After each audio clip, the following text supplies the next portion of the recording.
J'ai eu l'idée de le contacter. Personne n'y croyait au début, personne n'y croyait. Je m'appelle Céline, donc ici ça c'est moi.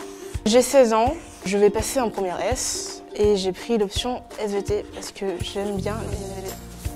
Je vais vous présenter ma famille. Il y a mon père et ma mère. Elle s'est mariée avec mon père en Chine. J'ai deux petites sœurs aussi. J'en ai une, elle a 13 ans. Une autre, elle vient d'avoir 15 ans.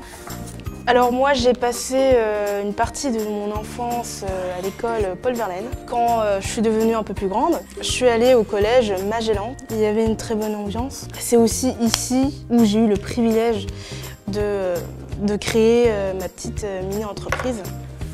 Je l'ai créée en 2016. On s'est demandé avec tous les gens qui voulaient participer, vous voulez créer quoi, quelle entreprise, quel domaine. On s'est fait plein d'idées, des horloges ou sinon des bols.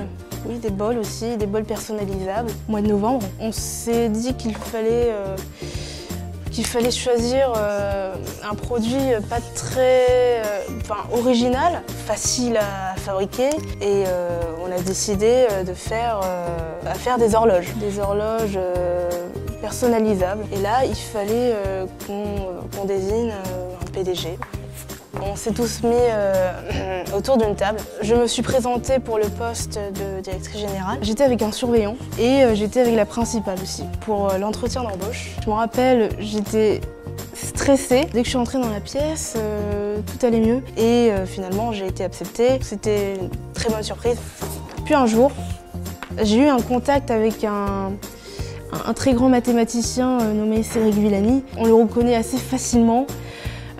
Grâce à sa petite araignée toujours accrochée dans son costume. On avait créé une horloge avec des motifs mathématiques, je me rappelle, mathématiques. Oui. J'ai eu l'idée de le contacter afin de lui demander pourquoi pas s'il pourrait nous en acheter une. Personne n'y croyait au début, personne n'y croyait. 2 semaines après, il m'a répondu.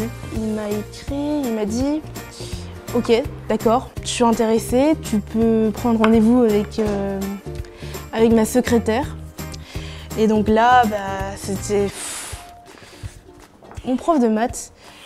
Il était vraiment surpris, il était vraiment très fier. C'était le 14 juin 2016. Elle nous a donné rendez-vous à l'Institut Henri Poincaré. C'est un institut de recherche. On a été accueillis par la secrétaire de Cédric Villani. Et donc là, on a attendu, je me rappelle, mais j'étais hyper stressée. Il est venu. Et donc voilà, j'étais toute contente. Il avait plein de livres partout, sur le sol, sur ses armoires. Partout. Il avait aussi une vitrine avec toutes ces médailles. Il en avait plein. Au moins une trentaine de médailles. Il en avait plein. Je lui ai donné l'horloge. C'est là qu'il m'a donné en fait un livre. C'est le livre des mathématiques. Le monde des mathématiques, je pense. Et donc du coup, il me l'a dédicacé, etc. Il a posé l'horloge avec les motifs mathématiques sur sa commode. Si je devais résumer tout ça, en fait, je dirais qu'il ne faut pas avoir peur, en fait. Il ne faut pas avoir peur, surtout pas. Je pensais vraiment pas que Cédric Villani, il allait me répondre, que l'entreprise, il allait autant marcher. Le résultat, c'était tout le contraire, en fait. Il faut avoir confiance en soi, il faut pas avoir peur. Moi, il m'a fallu beaucoup de motivation pour diriger ma mini-entreprise, pour vous donner un conseil. Et surtout, osez. Et puis, lancez-vous.